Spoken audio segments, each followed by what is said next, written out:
There are messages that haunt you not because of what they say, but because of what they refuse to explain. And for Sarah Reeves, that message came through a military chaplain on a gray November morning in 2012, when he stood on her doorstep with the expression of someone carrying weight that did not belong to him and said, "Your husband, Lieutenant Marcus Reeves, was killed in action 3 days ago in Helmand Province." And before he died, he transmitted a final radio call. And the chaplain handed her a folded piece of paper with words, transcribed in careful handwriting, that read, "Tell Sarah I love her. Tell my cat I'm sorry. Apollo knows why." And Sarah stared at those words, stared at them until they stopped making sense as language and became just shapes on paper.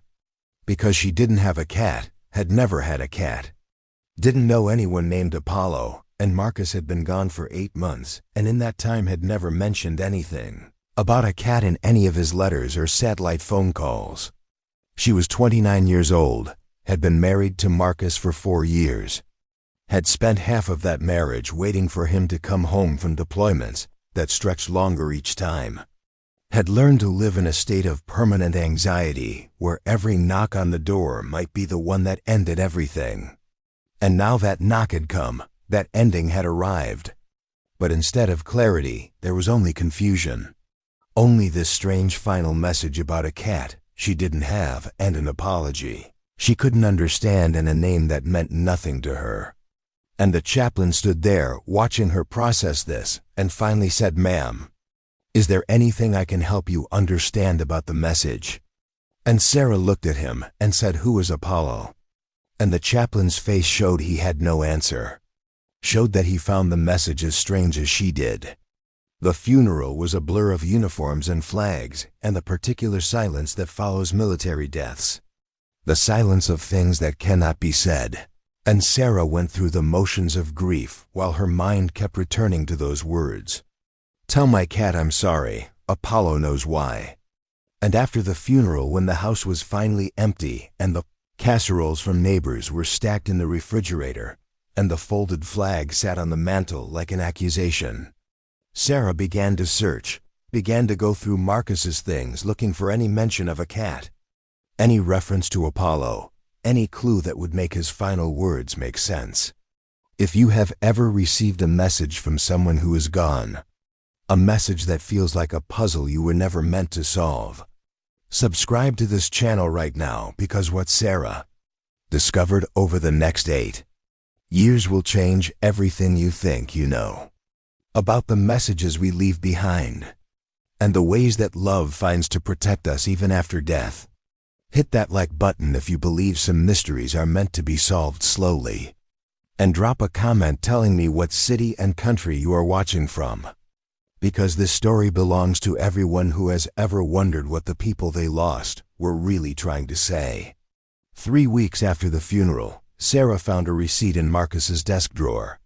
Found it tucked inside a book about Afghanistan that she had never seen him read. And the receipt was from a veterinary clinic dated 2 months before Marcus's deployment. And it listed an exam fee and vaccinations for a cat. Male, orange tabby, approximately 2 years old. And the name on the file was Apollo. And Sarah stared at this receipt the way she had stared at his final message, trying to make the pieces fit together, trying to understand why her husband had taken a cat to a veterinarian 2 months before leaving for Afghanistan and never told her about it. She called the clinic the next morning, called and asked to speak to whoever had seen a cat named Apollo in August 2011. And the receptionist put her on hold and then transferred her to a veterinarian named Dr. Chun, who said in a careful voice, "Yes, I remember that appointment. I remember Marcus." And Sarah said, "Can you tell me anything about why he brought in this cat?" And Dr. Chun was quiet for a long moment, and then said he told me he had just adopted the cat from a shelter. Said he needed to make sure it was healthy before he left for deployment. Said his wife would be taking care of it while he was gone. And Sarah felt something cold move through her chest and said, "I never took care of any cat. I never even knew the cat existed." And Dr. Chun's silence on the other end of the line was heavier than any words could have been. Sarah drove to the veterinary clinic that afternoon. Drove there with a feeling that bordered on obsession. And Dr. Chun pulled the file and showed her the paperwork Marcus had filled out. Showed her his signature and the address of their house, and an emergency contact number that was Sarah's own phone number. And Dr. Chun said I gave him some supplies, some food and a carrier. And he seemed very concerned about making sure the cat would be okay. Seemed like it mattered to him a great deal. And Sarah looked at the date on the paperwork and did the math and realized that Marcus had done this 2 months before his deployment. Had adopted and vaccinated this cat and made all these arrangements and never said a word to her. And the question that filled her mind was not where's the cat now, but why did he hide this from me? She spent the next month trying to find Apollo. Spent it calling animal shelters and posting on lost pet websites and checking with neighbors who might have seen an orange tabby wandering around their house 8 months ago. And slowly a picture began to emerge from the fragments of information she gathered. Neighbors remembered seeing Marcus bringing home a cat carrier the week before he deployed. Remembered seeing him in the backyard with an orange cat. Remembered thinking it was strange that Sarah never mentioned having a cat. And one neighbor, an elderly woman named Mrs. Patterson, who lived 3 houses down, said something that made Sarah's hands go cold. Said she had seen that orange cat sitting on Sarah's front porch for weeks after Marcus deployed. Sitting there every evening around sunset. And then one day, it was just gone. Sarah went to the animal shelter where Marcus had adopted Apollo. Went there with a photograph of her husband and a date and a desperate need for answers. And the shelter worker pulled up the records and showed her the adoption form Marcus had filled out. Showed her where he had listed his occupation as military. Listed his deployment date. Listed Sarah as the primary caregiver. And in the section that asked why are you adopting this animal, Marcus had written in his careful handwriting, she's going to need him when I am gone. And Sarah stared at those words, stared at them until tears made them blur. Because suddenly she understood or thought she understood. Understood that Marcus had known somehow. Had known he was not coming back. Had adopted this cat to keep her company in the grief that was coming. But that did not explain why he had hidden it. Did not explain why Apollo disappeared. Did not explain what Apollo was supposed to know. 8 years passed. 8 years of Sarah learning to live in a world without Marcus. 8 years of building a life that looked normal from the outside, but felt like a performance she gave for other people. And through those years, the mystery of Apollo stayed with her. Stayed like a splinter she could not remove. And she kept the transcribed radio call in a drawer beside her bed, and sometimes she would take it out and read it and wonder what Marcus had been trying to tell her. What apology he thought he owed. What knowledge he thought a cat possessed. And the not knowing was worse than the grief, was a different kind of haunting. In 2020, during the pandemic when the world slowed down and people were forced to confront the spaces in their lives, Sarah decided to renovate the house. Decided she needed to change something. Needed to make the space feel less like a museum to a marriage that had ended. And she hired contractors to update the kitchen and the bathrooms and to finally clean out the basement that she had been avoiding for years. And on a Tuesday in March, the contractor called her down to the basement and said, "Ma'am, we found something in the wall." And Sarah went down and saw that they had removed a section of drywall, and behind it was a space that should not have been there. A hollow that Marcus must have created, and inside that hollow was a box. The box was metal, was the kind of thing you would use to protect documents from fire or flood. And Sarah's hands shook as she opened it, because she knew with a certainty that lived in her bones, that whatever was inside would answer questions she had been asking for 8 years.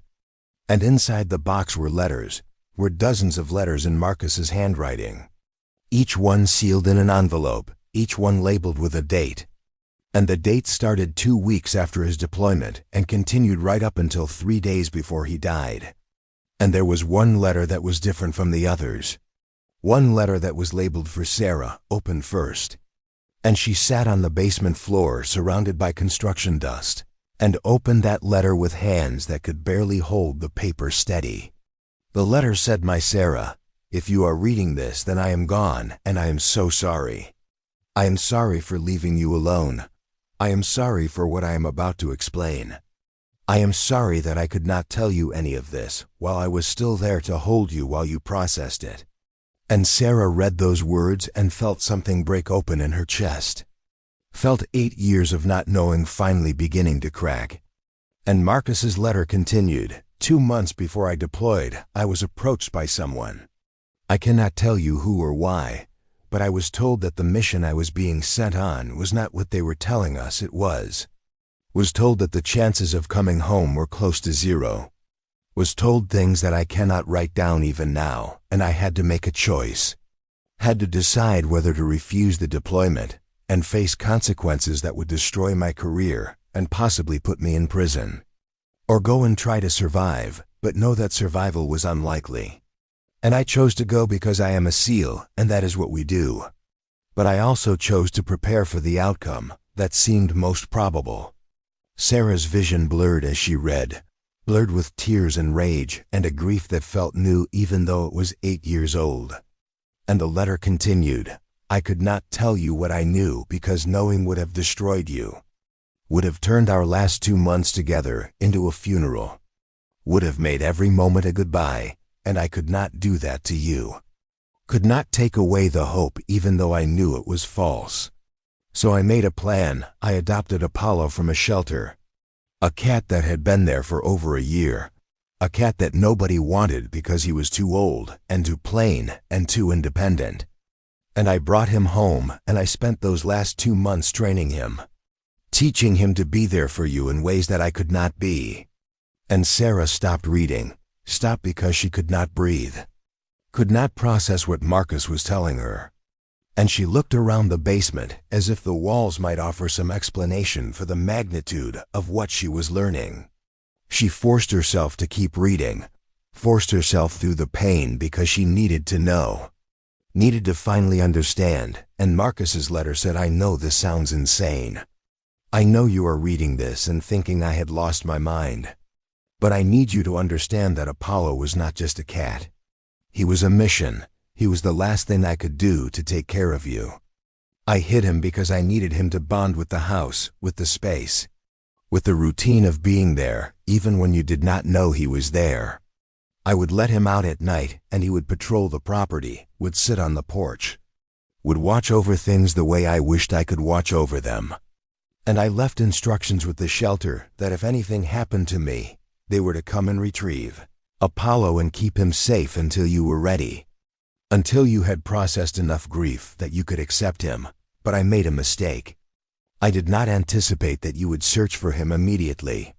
Did not anticipate that the shelter would not tell you about my instructions because of some bureaucratic confusion. And Apollo disappeared into their system, and I am so sorry for that. So sorry that my final gift to you was lost in the machinery of institutions that do not understand what they are handling." Sarah sat in that basement for an hour, sat there reading and rereading Marcus's letter, reading the other letters that he had written. Letters that were meant to be opened on specific dates. Anniversary letters and birthday letters and letters for moments he knew would be hard. Christmas alone, New Year's alone, the first spring without him. And each letter showed a man who had known he was going to die and had tried to build a scaffold of words to hold his wife up through the grief that was coming. And the apology, "Tell my cat I am sorry," finally made sense. He was apologizing to Apollo for not being able to complete the mission, for not being there to make sure Apollo got to Sarah the way he was supposed to. Apollo knows why. Apollo knew because Marcus had spent 2 months telling a cat things he could not tell his wife. Had spent 2 months explaining to an animal that could not understand words, but might understand intention, that his job was to be there. To keep watch, to be the physical presence that Marcus could no longer provide. Sarah called the shelter the next day, called and explained who she was and what she had found. And the woman on the phone was quiet for a long time and then said, "I am so sorry. Apollo was here. We held him for 3 years after your husband died. Held him because we had instructions not to adopt him out. But after 3 years with no contact from you, we assumed there had been some mistake. Assumed that you did not want him, and we eventually adopted him out to someone else." And Sarah felt something die in her chest. Felt the last piece of Marcus's plan slip away. And she said, "Can you tell me who adopted him? Can you give me any information?" And the woman said, "I cannot give you their information, but I can try to contact them. Can try to explain the situation and see if they are willing to reach out to you." 2 weeks later, Sarah's phone rang with a number she did not recognize. And when she answered, a man's voice said, "Hello, my name is David Chun. I am the person who adopted Apollo in 2015. And I just received a very strange call from the animal shelter explaining that Apollo was supposed to go to you. That he was part of some plan your late husband had made. And I want you to know that Apollo is okay. He is healthy. He is 13 years old now, and he is sitting on my lap as I make this call." And Sarah started crying in a way she had not cried in years. And David said, "I live about 40 minutes from you. Would you like to meet him? Would you like to see what your husband left for you?" They met at a park 3 days later, met on a bench near a pond where ducks drifted in water that reflected clouds. And David brought Apollo in a carrier, brought this orange cat that Sarah had never met, but that carried 8 years of mystery. And when David opened the carrier, Apollo stepped out and looked at Sarah with eyes that were too intelligent, too knowing. And Sarah reached out her hand slowly, and Apollo walked to her and pressed his head against her palm and began to purr. And David said, "He has been the strangest cat I have ever had. He does not act like a normal cat. He watches things. He sits in windows for hours. He behaves like he is on guard duty. And I never understood it until the shelter called and explained about your husband. Explained that Apollo had been trained for some kind of mission. And suddenly everything made sense." Sarah took Apollo home that day, took him home and set up all the things a cat needs, and watched as Apollo walked through the house with the confidence of someone who had been there before.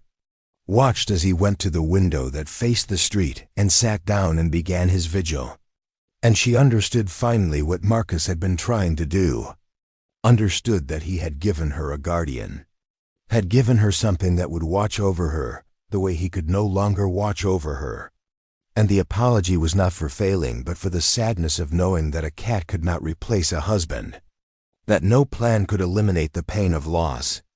That all he could offer was this small furry creature to sit in windows and keep watch over a house that would always have an empty space where Marcus used to be. And if this story has moved you, if you have ever received a gift from someone who is gone, a gift that took years to understand, subscribe to this channel for more stories about the messages we leave behind and the ways that love continues even when we cannot.